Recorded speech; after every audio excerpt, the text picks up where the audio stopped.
멋진 당을 만들어서 운영을 하게끔 이 우리 여러분들이 뽑으시는 그 어마어마한 그 대표들이, 여러분들을 대표하는 그 비례대표들이 일을 해 나가는 것을 여러분들이 정말 내 가족의 일같이, 내 일같이 지켜보실 수 있도록 많은 창구를 열어놓을 겁니다.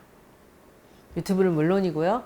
그리고 뭐 여러 가지 일들을 항상 여러분들과 소통을 하면서 여러분들의 이야기를 들으면서 가는 거죠.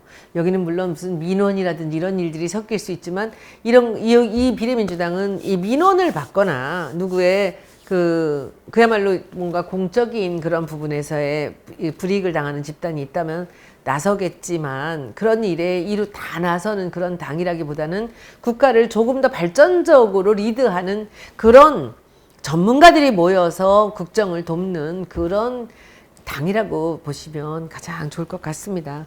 그런 의미에서 우리 오늘 이거 한번 볼까요? 또 민주당 참여 비례연합정당 최대 39.6%, 그리고 지지층이 80% 가치 이동을 할 것이다 라고 지금 보고 있죠. 여기 한번 보시면요, 여기서 오늘 아침에 나온 이 오마이뉴스 여론조사를 보니 여기서 지금 열린민주당이 8.3%가 나왔다고 사람들이 흥분을 해서 아침에 연락을 하는 거예요. 정치를 좀 아는 분들은 이제 그런 식으로 하는 거죠. 여기 시민을 위하여와 정치개혁연합이 합해서 민주당이 참여한다고 했을 때 30.1%가 나와요. 그리고 미래한국당이 32%인데 열린민주당이 일찍부터 준비해서 기반을 닦아놔서 아무 도움도 민주당에서 받지 못했으면서 8.3%를 받았다는 것은 이 민주당에서 참여를 해서 만드는 이 정치개혁연합 등 이들이 모여서 연합을 했을 때 30과 이 8을 합하면 38.4%가 나오는 거죠. 저 위에 미래한국당 32.4니까 이게 얼마나 효율이 높은가를 보여드리고 있는 겁니다. 그런데 어떤 사람들은 계속 주장을 한 게 뭐죠? 손혜원이 정봉주가 아무리 같이 해도 3%를 넘지 못해서 사표가 된다 얘기를 했죠. 오늘 이 지지율의 추이는 그거 하나만 생각하시면 됩니다. 첫째, 손혜원 정봉주가 설마 사표되는 정도로 찌질하게 3%도 못 받겠어 라고 여러분들이 확실하게 믿고 넘어가시면 되고요. 사람을 뭘로 본 거야 솔직히. 그런데 기가 막힌 거는 저 들어가기 전에도 이미 5%였어요. 그런데 왜 그렇게 일부러 눈을 가리고 아웅하듯이 그렇게 시끄럽게 저렇게 떠들까요? 사표가 된다고, 3%를 못 받는다고. 저는 그렇게 주장하시는 분들이 더 참 신기해요. 근데 오늘 어차피 우리가 아직 실제로 열린민주당에서 가장 큰 파괴력을 갖는 그 이슈는 어떤 후보를 공천하느냐입니다. 누가? 당원들이. 그렇죠?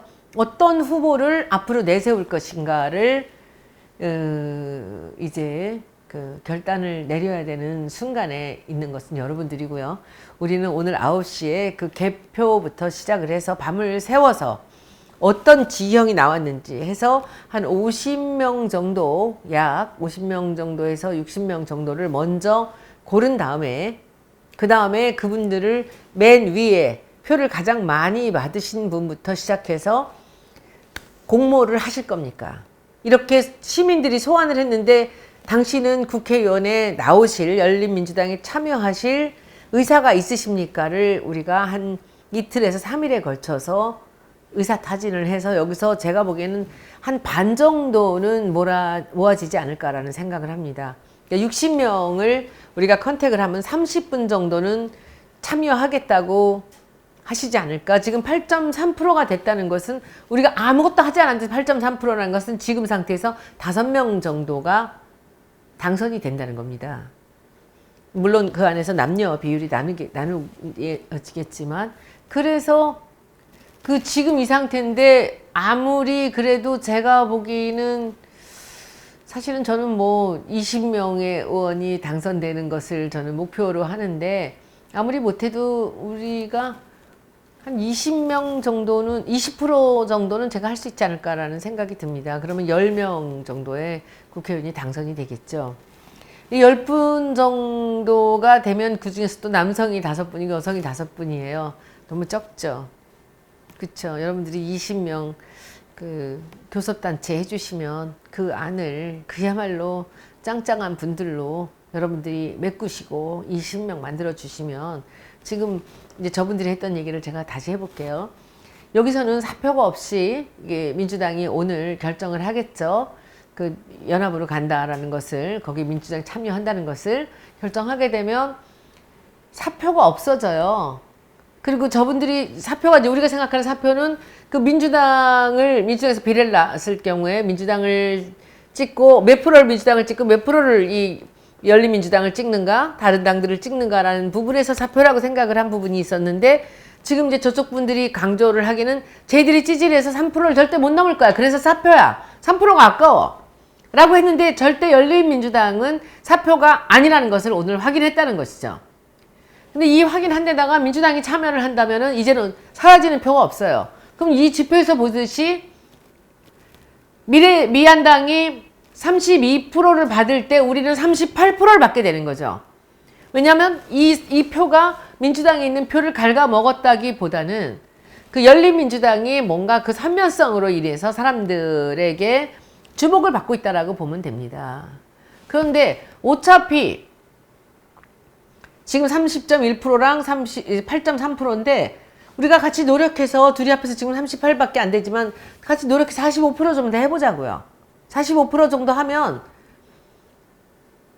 그 중에서 어떤 것을 민주당이 후원하는 대표를 줄지 또는 열린민주당에 줄지를 결정을 하는데, 어디다 해도 이것은 민주당을 돕는 표예요. 그렇죠? 근데 그때는 그럼 뭘 보고 기준을 삼으시겠습니까? 그래, 국민을 대표한다면서 니네 비례대표 수준 좀 보자. 누가 비례대표로 들어와서 문재인 정부를 지킬 것인가, 나라를 지킬 것인가, 민주당 저쪽 당과 싸울 것인가. 들어가면은 싸워야 돼요. 지난번에 20대 국회에서 그 이제 공천관리위원장을 맡으셨던 분이 그 계속 강조했던 것이 싸움꾼을 들여보내야 된다라고 했답니다. 그래서 쌈꾼으로 들어온 두 사람이 이은재 의원과 전희경 의원이라는 소문이 있습니다. 한 명은 이번에 공탈됐고 한 명은 살아남았더라고요. 그리고 이번에도 보세요. 이번에 공천에서도 보면은 그 민경욱 의원은 엄청나게 험한 말 하면서 별짓 다 해가면서 싸웠는데 그 사람은 공천 탈락되었고, 곽상도 의원이 뻘짓으로 그야말로 남의 얘기가 또 말도 안 되는 얘기들 갖다 붙이면서 그 사람은 그냥 청와대 얘기만 나오면 그냥 눈이 반짝반짝 하면서 그 무슨 그렇게 음모가 많은지, 이 검사들의 특징이 주로 이제 의심을 많이 하고 그런 게 아닌가, 요즘에 그런 생각이 들곤 합니다. 여기저기 연결만 되면 또 손혜원, 김정숙이 나온다 싶으니까 바로 지호영으로 들어가서 나오죠. 지호영이 약대 나오신 분이 저렇게 굉장히 큰 무슨 유통을 했다고 그러는데 뭐 별로 알고 싶지도 않아요, 저는. 그거를 어떻게든지 손혜원, 김정숙에다가 엮어가지고 승명여고하고 연결을 하는데, 누가 또 제보를 해줘서 보니까 가로세로가 뭐라고 떠들고 있더라고요. 제가 가서 보니까 이 사람이 뭐라고 얘기를 하냐면요. 웃겨가지고, 네, 진짜. 여러분들 한번 들어보세요. 승명여고를, 여중고를 다닌 김정숙, 손혜원과 숙명여대를 다닌 그 분하고 나이대가 같다는 거예요. 입학연도가 거의 비슷하다는 겁니다. 그래서 알 거라는 거예요. 이게 무슨 짓이냐, 이건. 아니, 그 사람은 인일여고를 나왔고 우리는 숙명여고를 나왔는데, 인일여고는 인천에 있고요. 숙명여고는 서울시내 사대문 한복판에 있던 학교입니다, 옛날에는. 그 지금 어디냐 하면은 그 광화문 바로 뒷골목이 청진동이라는 데서 조계사 바로 뒤에 사이, 광화문하고 그 조계사 사이, 그 사이에 있었어요. 그런데 우리가 중고등학교 다니는데 인천에서 중고등학교 다니는 사람은 어떻게 만납니까? 인천에서 중고등학교 다니는 사람이 우리랑 같이 숙명이고 같은 시대에 다녔기 때문에 안다는 거예요. 그리고 어제 저한테 꼬투리 잡힐 만한 게 몇 개 있어서 오늘 지금 변호사한테 검토를 시켰습니다.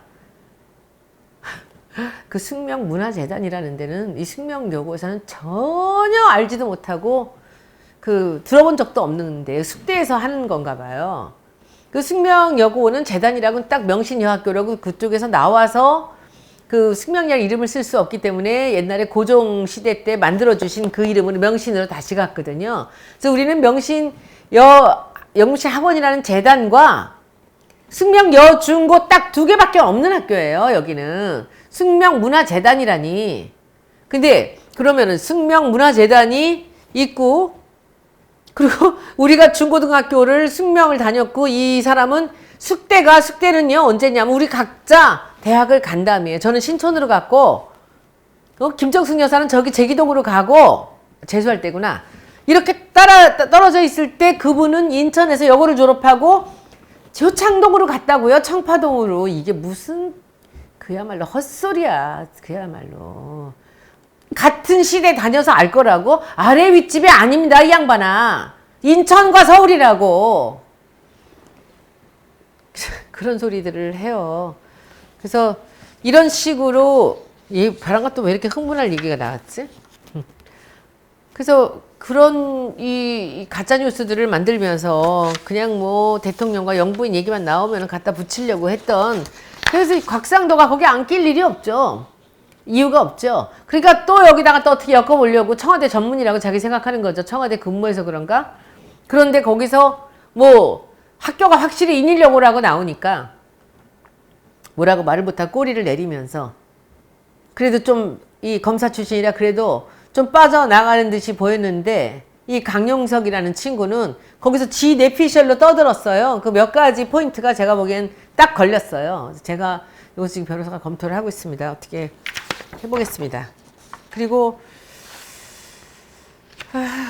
지금 이제 우리 스케줄을 한번 말씀드릴게요. 이건 아직 우리가 이 공식적으로 이렇게 오픈할 건 아신데, 여기서 저 표에서 다시 한번 여러분 확인해 보시면, 이제는 여러분들이 참 투표가 누구를 뽑을지, 비례당으로는 누구한테 찍을지가 굉장히 자유롭게 되셨어요. 저희는 저희대로 좋은 후보를, 여러분들이 뽑으신 후보를 이 안에서 공간위에서 우리가 철저하게 검증을 하고, 그리고 또 여기 후보에 나올 생각이 전혀 없으신 분들을 제가 내일부터 길을 써서 어떻게든지 한두 분이라도 제가 마음을 바꾸게끔 해서 여러분들이 선택하신 후보가 여러분들 앞에서 국회의원으로 공천이 되는 모습을 보여드리도록 노력을 다하겠습니다. 최선의 노력을 다하겠습니다. 저한테 너무 많은 전화가 와요. 문자가 오고, 제가 알던 분도 있고요. 제가 전혀 모르는 분도 있는데, 한 번만 만나달라. 한 번만. 네, 잘 아는 분들인데도 불구하고 제가 전화를 받지 않습니다. 10번씩, 20번씩 전화하시면요, 제가 문자를 드려요. 당분간 저는 외부인들을 만나지 않습니다. 딱 끊어요. 제가 공간위원장인데, 제가 그래도 이 나이까지 살아왔으니 아는 사람들이 얼마나 많겠습니까? 여기서 공정함을 담보하지 못하면 제가 여러분들 앞에서 무슨 얘기를 할 수 있겠습니까? 여러분들이 뽑아주시는 분들, 그분들을 옳게 모실 수 있게 하기 위해서만 저는 최선을 다하고 있습니다.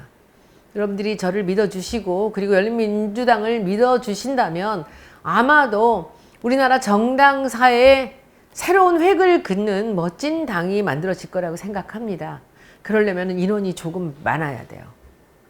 10명은 저는 무사히 넘을 거라고 생각하는데, 저는 20명을 원합니다.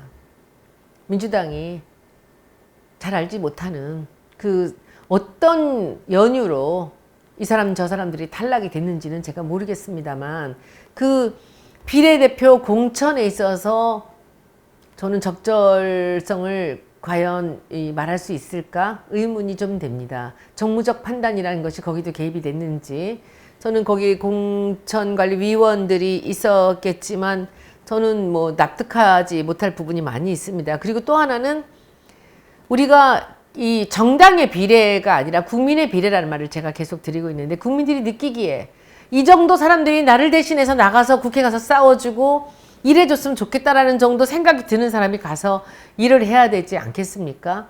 그리고 당원들을 중심으로, 국민들을 중심으로 그 사람들 한 사람 한 사람이 국민들에게 자부심을 줄 수 있게, 내가 역시 사람 잘 봤어, 내가 좋은 사람 잘 뽑았어 라는 사람을 적어도 지금 어중간하게 힘이 빠져있는 민주당에 그런 사람들이 도움을 줄 수 있게끔 그런 당을 만들어야 되지 않겠습니까? 그럼 민주당에서 말 잘 듣고 그동안 있었던 그런 자기들이 그 당에서 뭔가 편의성을 갖고 뽑아놓은 그런 비례대표들이 지금 많이 있습니다. 근데 그분들과, 그리고 그분들을 지금 7명만을 이제 비례연합에 올린다고 하지 않습니까? 그럼 그 뒤에 있는 분들은 누굽니까? 누가 추천한 분들입니까? 여러분들이 아는 분입니까? 믿을 수 있는 분입니까? 그런 분들을 국회로 보내시겠습니까? 아니면 이제 열린민주당에서 여러분들이 직접 투표를 해서 국회로 보낸 그런 분들을 국회로 여러분들이 뽑은 직접 선택한 사람들이 국회로 가는 것을 여러분들이 도우시겠습니까? 이제 사표에 걱정이 없다면 여러분들이 소신대로 어디를 뽑아도 이 당은 민주당을 위하는 당이죠. 요즘에 그 매운 민주당이란 얘기를 많이 해요. 왜 맵다고 하는지. 그러니까 이제 좀 그 옛날에 김대중 대통령 이런 분들이 싸웠을 때 같이 그 어려울 때 우리가 헝그리 복서로 싸웠을 때와 이 좀 더 이제 배부르고 등 따서워지면 좀 달라지거든요. 사람이 힘들었을 때 하고. 근데 그럴 때 결국은 이 오랫동안 정치를 지켜봤던 분들이 옛날 같지 않다. 너무 순하다. 싸우지도 못한다. 싸운 애들은 다 쳐낸다. 뭐 이런 얘기들이 많이 민주당에 있지 않습니까? 그럴 때 그야말로 가서 또 씩씩하게 싸울 만한 사람들을 여러분들이 열린민주당을 통해서 그 민주당의 새로운 이 개혁적인 버전으로 옆에다 하나 만들어 두는 것도 괜찮지 않으시겠습니까? 그러면 어차피 30에 여기서 그럼 30.1에 38%를 저쪽 30 주고 8%를 주나 이쪽 30 주고 8% 주나 뭐 그렇게 크게 다를 건 없지 않을까요? 제 생각엔 그렇습니다. 희망사항이고 여러분들이 잘 보시고요. 이제 내일 한 이틀 정도 뒤에 오픈되는 여러분들이 뽑으신 비례대표 후보들을 보시면서 여러분들이 다시 마음을 정해 주시기를 부탁드립니다. 우리가 공간위에서는 여러분들의 뜻을 최대한 받들어서 가장 공정하게 비례대표 후보들을 이 순위에 올리도록 하겠습니다.